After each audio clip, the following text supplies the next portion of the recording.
नरेंद्र मोदी के नाम पर ना प्रत्याशी के नाम पर वोट मिलता है तो सिर्फ नीतीश कुमार के नाम पर। कौशलेंद्र कुमार भी ये बात समझते हैं कि नीतीश कुमार ने नालंदा में इतना विकास किया है, जीत होगी एनडीए के पक्ष में, नालंदा आसानी से जाएगा। रविशंकर प्रसाद को बड़ा झटका लगा कि बड़ी लड़ाई हुई है पटना साहिब में। अंशुल अभिजीत कुशवाहा को रविशंकर प्रसाद ने सोचा कि कोई लड़ाई नहीं है, डम्मी कैंडिडेट।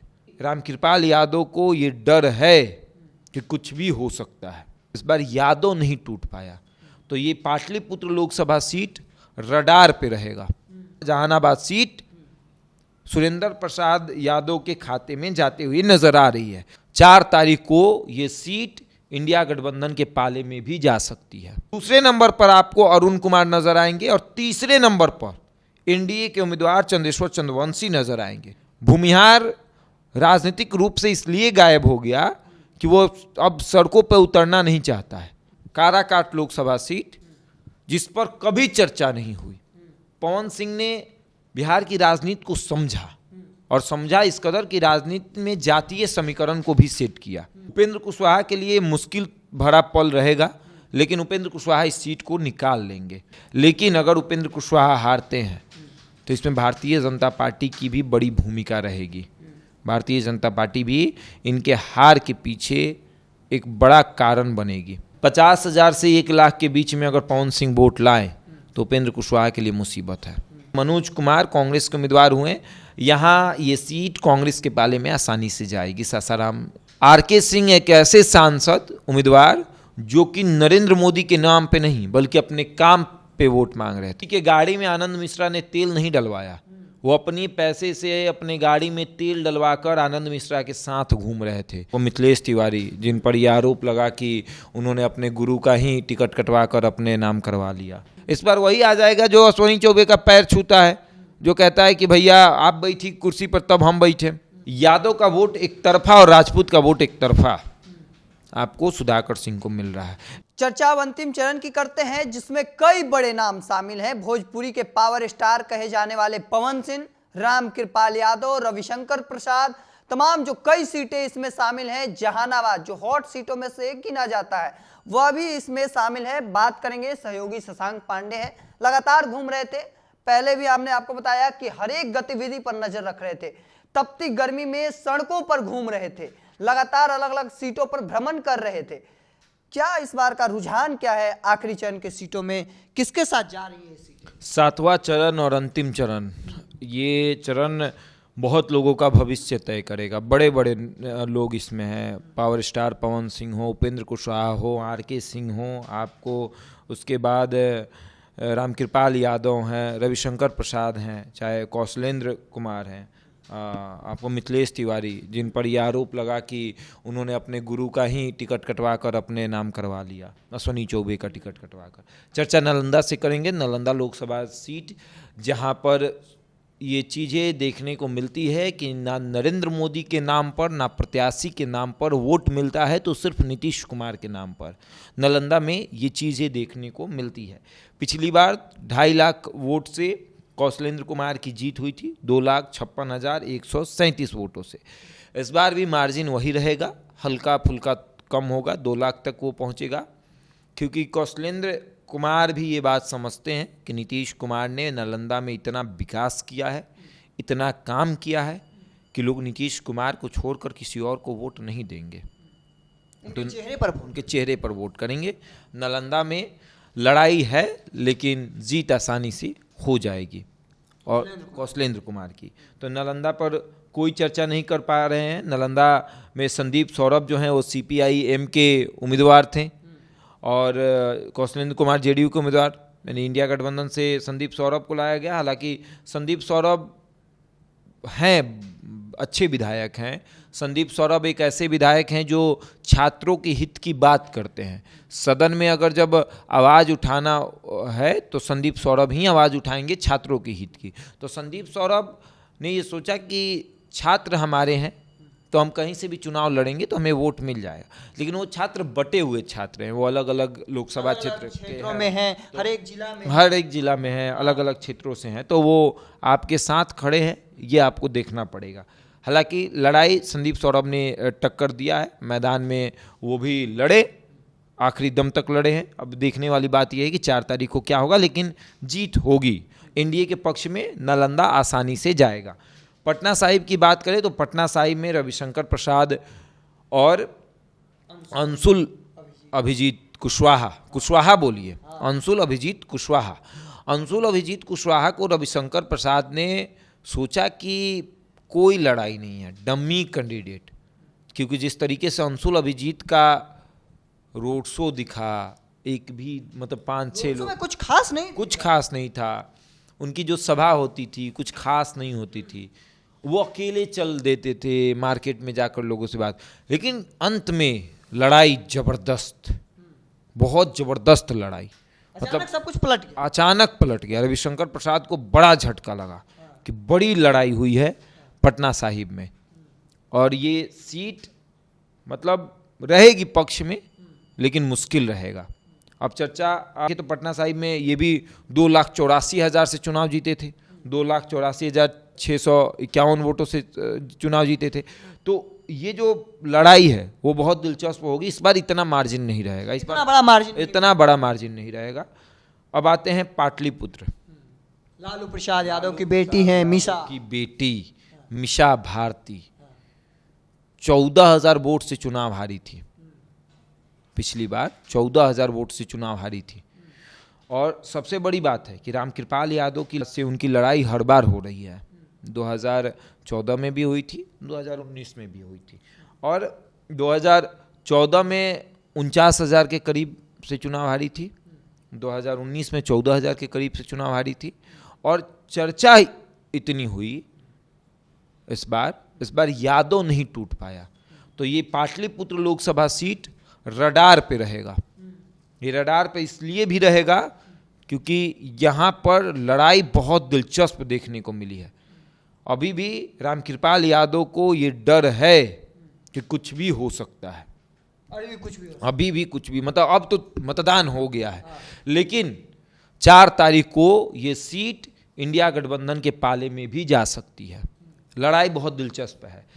जहानाबाद की बात करेंगे। जहानाबाद लोकसभा सीट, जहां पर पिछली बार भी चंद्रेश्वर चंद्रवंशी बहुत मुश्किल से चुनाव जीत पाए थे, 1751 वोटों से चुनाव जीते थे। सबसे कम वोटों से अगर कोई पूरे बिहार में चुनाव जीता था लोकसभा का, तो वो आपको चंद्रेश्वर चंद्रवंशी है। और 1700 वोट लोकसभा के लिए बहुत नहीं होता है, बहुत आसान वो मतलब हार कहा जाता है, और बहुत मुश्किल भरा वो जीत है। 1700 वोट से आप जीत गए, कौन सा आसान मतलब बड़ा तीर मार दिया आप। लेकिन इस बार मुश्किल है। इस बार ये सीट राजद आसानी से जीतेगा, और बिल्कुल, और जीतेगा क्यों, ये बात समझिए। राजद ने इस सीट पर कभी भी अपना उम्मीदवार ही नहीं बदला। सुरेंद्र प्रसाद लड़ते आ गए, हारेंगे लड़ेंगे, और अंततः उन्होंने 2019 में चंद्रेश्वर चंद्रवंशी को तोड़ा इस कदर कि 1700 वोट से ही वो जीत पाए। और इस बार आसानी से जहानाबाद सीट सुरेंद्र प्रसाद यादव के खाते में जाते हुए नजर आ रही है। और बात कि दूसरे नंबर की बात करें, दूसरे नंबर पर आपको अरुण कुमार नजर आएंगे, और तीसरे नंबर पर एनडीए के उम्मीदवार चंद्रेश्वर चंद्रवंशी नजर आएंगे। मतलब एनडीए के उम्मीदवार तीसरे नंबर पर। लड़ाई इतनी यहां पर है, और लड़ाई अरुण कुमार वर्सेस सुरेंद्र यादव की थी। चंद्रेश्वर चंद्रवंशी दूर दूर तक दिखाई नहीं दे रहे थे। अरुण कुमार का रोड शो हुआ 8 किलोमीटर तक, 20,000 की संख्या में लोग चल रहे थे, पैदल रोड शो, धूप, 47 डिग्री तापमान, और लोग पैदल चले जा रहे हैं। भूमिहार राजनीतिक रूप से इसलिए गायब हो गया कि वो अब सड़कों पर उतरना नहीं चाहता है। लेकिन जहानाबाद में दिखा कि भूमिहार सड़क पे आ गए, सड़क पर उतरकर संघर्ष कर रहे थे और बातचीत कर रहे थे कि इस बार आगे अपना स्वाभिमान बचाना है, गढ़ को अपना बचा लेना। बिल्कुल। और एक बात समझिए कि क्षेत्र के विकास की जो नाराजगी रहती है ना, वो बूथ तक ही रहती है। बूथ के अंदर घुसने के बाद वो नाराजगी खत्म हो जाती है, लेकिन स्वाभिमान की लड़ाई हार तक रहती है कि जब तक हराएंगे नहीं तब तक छोड़ेंगे नहीं। और वहाँ पर जहानाबाद में भूमिहारों ने अपने स्वाभिमान की लड़ाई समझ लिया और इसलिए चंद्रेश्वर चंद्रवंशी को उन्होंने वोट नहीं किया, अरुण कुमार को वोट किया। और अरुण कुमार जबरदस्त टक्कर दे रहे हैं वहाँ पर आपको सुरेंद्र यादव को। चंद्रेश्वर चंद्रवंशी से कोई लड़ाई नहीं है। अब आते हैं काराकाट लोकसभा सीट, खूब चर्चा हुई। सबसे बिहार का सबसे soft seat Karakat Lok Sabha seat, जिस पर कभी चर्चा नहीं हुई। जो गया जीत कर आया, लड़ाई हुई जिसमें हुई वो जीत कर चले आए। इस बार इस सीट की चर्चा हुई और सीट की चर्चा इसलिए हुई कि भोजपुरी के पावर स्टार कहे जाने वाले पवन सिंह यहाँ से चुनाव लड़ने आए।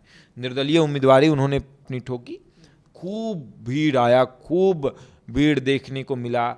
अब समझिए ना कि जिस अभिनेता को 10 लाख देकर लोग देखने आते हों, चाहे अपने दरवाजे पर बुलाते हों, अगर वो अभिनेता फ्री में आपके दरवाजे पर आएगा तो आप तो देखने जाइएगा ना, तो भीड़ तो जुटेगी ही।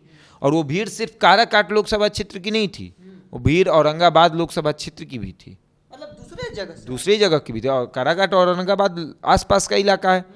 तो अब आप ही समझिए ना कि बगल के गांव में पवन सिंह आ रहे हैं, होता है नहीं, गांव में लोग जल जाते हैं, चले जाते हैं, देखने जाते ही हैं पवन सिंह आ रहे, भाई पावर स्टार है, पवन सिंह है। अब जिस मंच पे पवन सिंह हो, खेसारी हो, आपको बड़े बड़े सुपरस्टार नीलकमल हो, बड़े बड़े सुपरस्टार मौजूद हों, तो भीड़ तो आएगी ही ना।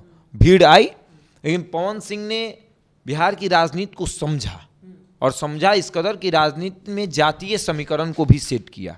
हालांकि उपेंद्र कुशवाहा के लिए मुश्किल भरा पल रहेगा, लेकिन उपेंद्र कुशवाहा इस सीट को निकाल लेंगे, क्योंकि अंत समय में हमने क्या कहा था कि जो विकास का मुद्दा होता है वो बूथ तक ही रहता है, कि उन्होंने काम नहीं किया है, हम उनसे नाराज हैं, तो बूथ तक रहेंगे नाराज। जैसे कोई ईवीएम को देखेंगे ना तो कहेंगे अरे दे देते हैं वोट, कोई दिक्कत नहीं है।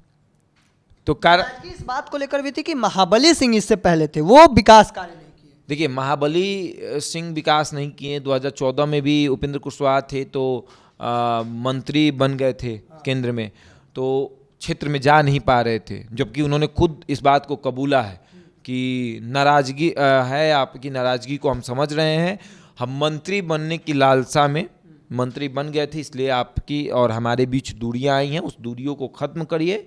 और नरेंद्र मोदी के नाम पर आप देखिए तो राजपूत को एकजुट किया गया, अंत समय में कुशवाहा के लिए सेंधमारी की गई, लेकिन पवन सिंह का जलवा इस कदर दिखा कि आप जेपी नड्डा, राजनाथ सिंह, योगी, मतलब सभी को बुला लिया गया उस सीट पर कि किसी तरीके से इस सीट को निकाला जाए।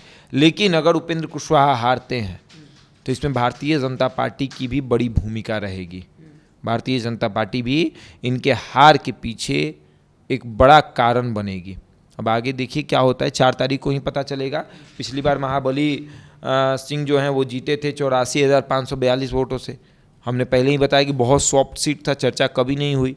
महाबली जब बोलते थे सदन में तो लोग देखते थे काराकाट लोकसभा कहाँ है भाई, बिहार में काराकाट कहाँ है, तो चर्चा नहीं होती। पहचान मिली, पवन सिंह की वजह से मिली है, नो डाउट की पाया। लेकिन यहाँ पर लड़ाई भी है, राजा राम सिंह भी निकल सकते हैं, क्योंकि पवन सिंह ने अगर राजपूतों का वोट काट दिया, 50,000 से 1 लाख के बीच में अगर पवन सिंह वोट लाए तो उपेंद्र कुशवाहा के लिए मुसीबत है। अगर 50,000 तक सीमित रह गए, 1 लाख से नीचे सीमित रह गए, तो उपेंद्र कुशवाहा चुनाव निकाल लेंगे छोटे मार्जिन से। सासाराम की बात करें तो सासाराम लोकसभा क्षेत्र में छेदी पासवान पिछली बार 1,65,745 वोटों से चुनाव जीते थे, इस बार इनसे सीट ले लिया गया। इस बार यहाँ से शिवेश राम बीजेपी के उम्मीदवार हुए और मनोज कुमार कांग्रेस के उम्मीदवार हुए।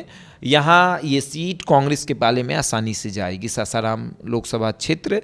इस बार मनोज कुमार आसानी से चुनाव जीतेंगे। हालांकि यहाँ से मीरा कुमार चुनाव लड़ते आई रही थी, इस बार उन्होंने इस सीट को छोड़ दिया और अपने बेटे को पटना साहिब से उन्होंने चुनाव लड़ाया। इस बार ये सीट आसानी से जो है कांग्रेस के पाले में जा रही है, कांग्रेस के पाले में जाएगी, क्योंकि शिवेश राम उतने मजबूत नहीं थे जितने कि मनोज कुमार थे।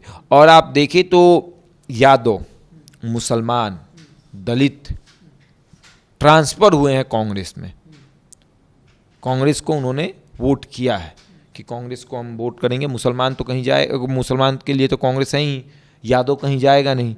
दलित ने भी वोट किया मनोज कुमार के नाम पे। अब आते हैं आरा में आर के सिंह, बहुत चर्चित नाम है। चर्चित नाम है और 1,47,285 वोट से चुनाव जीते थे। आर के सिंह एक ऐसे सांसद उम्मीदवार जो कि नरेंद्र मोदी के नाम पे नहीं बल्कि अपने काम पे वोट मांग रहे थे। जब हम क्षेत्र में गए तो चर्चा जब आर के सिंह की हो रही थी तो लोग कह रहे थे कि देखिए ये सड़क आर के सिंह बनाए, देखिए ये भवन आर के सिंह बनाए, देखिए ये काम आर के सिंह किए हैं। काम गिनवा रहे थे लोग, काम गिनवा रहे थे। आर के सिंह नहीं गिनवा रहे थे, वहाँ की जनता गिनवा रही थी। आर के सिंह किए, आर के सिंह किए, ये आर के सिंह किए हैं। और इस शुरुआती दौर में जिस तरीके से पवन सिंह का नाम चल रहा था कि पवन सिंह आरा से चुनाव लड़ेंगे, आर के सिंह का पत्ता कट जाएगा, सबको हंसी आ रहा था कि आर के सिंह का पत्ता कभी भाजपा नहीं काट सकता है। उम्र का हवाला देकर भले ही आप काट सकते हैं, लेकिन कुछ नेता ऐसे भी हैं जिनका उम्र का हवाला देकर भी टिकट आप नहीं काट सकते हैं। राधा मोहन सिंह हुए, आर के सिंह हुए, इन्होंने भाजपा के जितने भी सांसद हैं उन सभी सांसदों में अगर सबसे ज़्यादा कोई अपने क्षेत्र में काम किया तो राधा मोहन सिंह और आर के सिंह हैं। और ये लोग अपने काम पे वोट मांग रहे थे और ये सीट भी इस बार भी भारतीय जनता पार्टी के पाले में आसानी से जाएगी। सुदामा प्रसाद CPI ML के वहाँ पर उम्मीदवार थे, लड़ाई उतनी नहीं दिखी। हालांकि ये क्षेत्र वाम दल का क्षेत्र है, ये क्षेत्र मतलब हमेशा से रहा है लाल सलाम का, तो लेकिन फिर भी आर के सिंह यहाँ पर अपना झंडा गाड़ ही देंगे। बात करेंगे बक्सर लोकसभा क्षेत्र की। बक्सर लोकसभा क्षेत्र की भी खूब चर्चा हुई। चर्चा इसलिए हुई कि भाई वहाँ से एक IPS ऑफिसर जो है आनंद मिश्रा चुनाव लड़ रहे थे। बहुत चर्चित नाम है, युवाओं में पकड़, बहुत पकड़, इतनी पकड़ कि चलते थे तो भीड़ दिखती थी। और वो भीड़, किसी के गाड़ी में आनंद मिश्रा ने तेल नहीं डलवाया, वो अपनी पैसे से अपने गाड़ी में तेल डलवाकर आनंद मिश्रा के साथ घूम रहे थे। और आनंद मिश्रा हर घर में गए हैं, हर लोगों से उन्होंने मुलाकात की। आनंद मिश्रा का नाम इतना आगे बढ़ा था कि इनको टिकट मिलने वाला था भारतीय जनता पार्टी से। मिथिलेश तिवारी का चर्चा ही नहीं था उस समय, मिथिलेश तिवारी का। अश्वनी चौबे का टिकट काट के इनको टिकट देने की बात हो रही थी। इसको लेकर अश्वनी चौबे ने नाराजगी भी जताई थी, लेकिन अश्वनी चौबे को भी पता नहीं था कि ना आनंद मिश्रा ना अश्वनी चौबे, इस बार वही आ जाएगा जो अश्वनी चौबे का पैर छूता है, जो कहता है कि भैया आप बैठी कुर्सी पर तब हम बैठे, आप रउआ हमार गुरु हैं, उन्हीं को टिकट मिल जाएगा। मिथिलेश तिवारी हमेशा से अश्वनी चौबे को अपने गुरु मानते आए हैं और अश्वनी चौबे 1,17,609 वोटों से चुनाव पिछली बार जीते थे। इस बार अश्वनी चौबे का टिकट काट दिया गया और ये टिकट काटने का रीज़न भी था, अश्वनी चौबे ने काम नहीं किया बक्सर में। जब भारतीय जनता पार्टी ने सर्वे करवाया तो उस सर्वे में काम ना करने वाले में सबसे पहले नंबर पर अश्वनी चौबे का नाम था और काम करने वाले में सबसे अंत में अश्वनी चौबे का नाम था। अश्वनी चौबे ने बक्सर में कुछ काम ही नहीं किया है, कोई काम नहीं। तो मिथिलेश तिवारी को भेजा गया। अब मिथिलेश तिवारी ब्राह्मण और बक्सर में ब्राह्मणों की आबादी अच्छी खासी है, तो मिथिलेश तिवारी और आनंद मिश्रा में लड़ाई टक्कर हो गई। ब्राह्मणों का वोट बट गया, अब बचा यादव का वोट। यादव का वोट एक तरफा और राजपूत का वोट एक तरफा आपको सुधाकर सिंह को मिल रहा है। इसमें भी सिंधमारी ददन पहलवान थोड़े बहुत करेंगे। ददन पहलवान हर बार 50,000 1 लाख वोट वो लेकर साइड हो जाते हैं। इस बार भी दिख रहा है कि वो यादवों का वोट काटेंगे, लेकिन सुधाकर सिंह के साथ मुसलमान और राजपूत और यादव एकजुट होकर वोट कर रहे हैं कि बक्सर से उनके पिता 2014 में सांसद थे और उन्होंने काम किया है, उनके कामों की चर्चा होती है। और सुधाकर सिंह भी जिस तरीके से कैंपेन कर रहे थे, लोगों के बीच जा रहे थे, माहौल दिख रहा था कि इस बार राजपूत एकजुट है। अब चर्चा करेंगे कि नालंदा, पटना साहिब, पाटलिपुत्रा, जहानाबाद, काराकाट, सासाराम, आरा और बक्सर में कौन कौन सी सीटें एनडीए और इंडिया गठबंधन के पक्ष में जाएगी। नालंदा एनडीए के पक्ष में आसानी से जाएगी, कोई नहीं रोक सकता है। पटना साहिब भी एनडीए के पक्ष में जाएगी। पाटलिपुत्रा जो है वो रडार पे रहेगी, पाटलिपुत्रा में कुछ भी हो सकता है। जहानाबाद इंडिया गठबंधन के पाले में जाएगी, ये सीट कोई नहीं रोक सकता है। काराकाट जो है वो भी रडार पे रहेगा, कुछ भी हो सकता है। सासाराम जो है वो इंडिया गठबंधन के पक्ष में जाएगी, कोई नहीं रोक सकता है। आरा एनडीए गठबंधन के पक्ष में जाएगी और बक्सर में भी लड़ाई चलेगी। यानी कि इस 8 लोकसभा सीट जो अंतिम में हुई है उसमें से आपको नालंदा 1, पटना साहिब 2 और 2 सीटें और आरा 3 सीटें जो हैं वो एनडीए के पक्ष में, और 2 सीटें जहानाबाद और सासाराम इंडिया गठबंधन के पक्ष में, और 3 सीटें जो हैं वो डराड पर रहने वाली है। चलिए, जो जानकारी मिली है उस मुताबिक एनडीए 2-3 जगह निकालती नजर आ रही है, तो वहीं 2 जगह पर इंडिया गठबंधन अपना सीट जो है वह निकालते नजर आ रही है। एक जहानाबाद सीट है और एक सासाराम सीट है, वहां से इंडिया निकाल सकती है। देखना होगा अब परिणाम अगले कुछ घंटों बाद सबके सामने निकल कर आने वाला है, चूंकि अब 24 घंटे से भी कम समय बचा हुआ है लोकसभा चुनाव परिणाम आने में। और ऐसे में देखिए, ये आखिरी वीडियो आखिरी चरण का था। आपको कैसा लगा कमेंट सेक्शन में जरूर रखिएगा। तब तक के तमाम अपडेट को, इलेक्शन से जुड़ी हर अपडेट को जानने के लिए इंडिया टॉप को सब्सक्राइब कर लीजिए। फेसबुक पर देख रहे हैं, लाइक और शेयर कर दीजिए। धन्यवाद।